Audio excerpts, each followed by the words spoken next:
follow this project planning process or risk messing up your entire project. You could lose credibility, clients, trust, and even relationships. Sounds dramatic, maybe, but every failed project starts with one thing: poor planning. So let us break down how to plan smartly and apply real project management principles from the University of Virginia's Fundamentals, Project Planning and Management, in a way that fits your everyday life. Have you ever tried hosting a family event, starting a fitness challenge, or even planning a vacation, and halfway through thought, "I should have planned this better"? That's what poor project planning feels like at work, too. Without a plan, you waste time, lose money, drain your energy, and sometimes you damage your reputation. In real projects, whether you're organizing a fundraising campaign or launching a small business, a lack of planning can mean missed deadlines, overspent budgets, or even complete collapse. The lesson is simple: before jumping into action, just pause and plan. It's the single most important thing you can do for success. So, what is a project, really? It's not just work, it's something temporary, with a specific goal and a clear finish line. Think of organizing a community cleanup drive, redecorating your home, or writing your first ebook. Each has a start date, an end date, people involved, and something tangible to deliver. That's your project. Recognizing this helps you move from just being busy to being productive and goal-oriented. It gives your efforts a clear beginning and a satisfying end. Now, every successful project revolves around three essentials. I call it the Holy Trinity: scope, time, and budget. Scope is about what exactly you're delivering: a report, an event, a new website. Time is how long it will take, and budget covers all the resources you have: money, materials, or even manpower. If one of these changes, the others usually have to change too. For example, if your deadline gets shorter, you might need more money for extra help, or you might have to deliver less.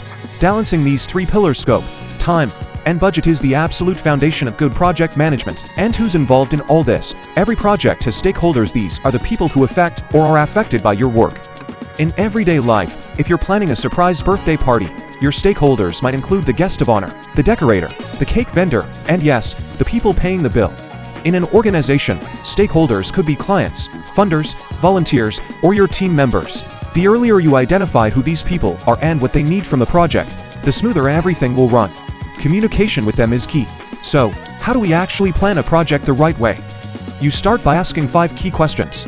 First, why are we doing this? This defines your purpose. Second, what exactly are we delivering? This sets your scope. Third, when must it be completed? This establishes your timeline. Fourth, who will do the work? This assigns your resources. And fifth, how will we get it done? This outlines your methods. The answers to these questions form your project plan, your roadmap from start to finish. Let's use a real-life example to make this concrete. Say your goal is to launch a small online course in 3 months. First, you list your deliverables: video lessons, slides, a workbook, and a landing page for sales. Then, you break those down into smaller, more manageable tasks: script writing, recording, editing, and uploading. Next, you assign who does what. Maybe you record the videos while a friend helps with editing. After that, you create a timeline, maybe using a simple spreadsheet or a Trello board, with deadlines for each small task. This breakdown is a professional technique called a work breakdown structure, or WBS. It's the same method professionals use to plan multi-million-dollar projects, but you can use it for anything. But remember, no plan is perfect. Something will eventually go wrong. A team member might get sick, files could get lost, or your internet might fail right before a deadline. The University of Virginia course strongly emphasizes risk management, which is just a fancy way of saying you should identify potential problems early and plan how to handle them. Ask yourself, what could go wrong, and what will I do if it does? Even a simple backup plan, like saving all your important files in the cloud, can save you hours of stress and keep the project moving forward. Once you actually start the project, your job shifts from planning to monitoring. You have to check in regularly. Are we on time? Are we on budget? Are we still aligned with the original goal? In professional terms, this is called the earned value approach. It's about measuring your progress by comparing what you've actually done with what you had planned to do. In everyday life, it's like checking your progress halfway through a diet plan or a savings goal.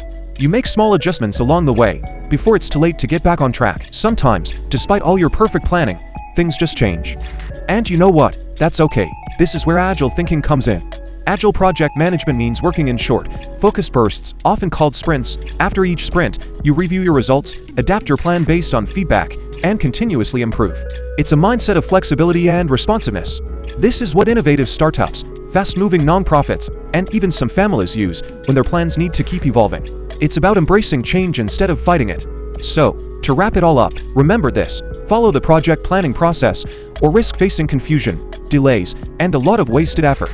Start with your why, define your scope, map out your timeline, assign your people, and always plan for risks. Whether you're managing a global project or just organizing your weekend plans, good planning always wins. This has been inspired by the University of Virginia's fantastic course, Fundamentals, Project Planning and Management, where structured thinking truly meets real-world action. Thanks for watching, and don't forget to like and subscribe for more tips.